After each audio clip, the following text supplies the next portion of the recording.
Hey, how's it going, guys? Today we're going to be talking about this custom windshield sunshade that I picked up for my 2024 Supra. I got this off of Amazon, actually. I did try to shop around Walmart and other places like that for those generic sunshades, and they really didn't fit this car very well. But this one is perfect for what I needed. So if you're in a climate like I am, I live in Texas, and you know the sun is brutal on your car, you know, having something to keep some of the heat out while it's parked outside, it'll protect your dash and things like that. A sunshade like this is perfect. So let's take a closer look at the fit and finish of how this one is made, and I'll give you guys a closer look of it installed in the car and show you how well it fits the windshield. Okay, so here's a closer look. So on this side we have that shiny reflective material, so this will be facing the sun during the summertime to reflect the heat there. And then on the back is a nice soft darker gray felt material, so that's really nice.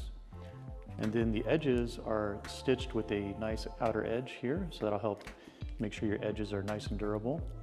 And this actually folds up really easily. And the foam backing is a really nice foam, so these will retain their shape for a really long time. Okay, and they also give you a nice storage bag here. Fits really nice. Okay, so here's the sunshade installed on the Supra. As you can see, it covers all the edges. Really nice fit. So I really like that fit. So let's go ahead and take a look at it from the inside of the car. Okay, so here we are in the Supra. As you can see, it fits really well.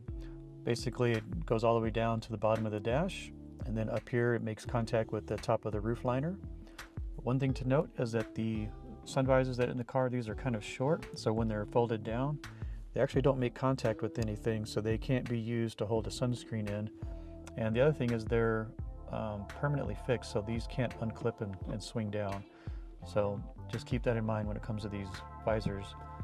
Another thing to note is that if you have a mirror with anything attached to it, such as a radar detector system or those dash cams, those kind of stick down in a way to where when you try to put your sunscreen in, it's going to get blocked and won't let you install it correctly. So this sunshade may not work if you have things attached to the mirror stem area. So keep that in mind. But for my application, this actually works really well, really good fit and finish. So if you're in the market for a good sunshade that's custom made for a Supra, take a look at this one.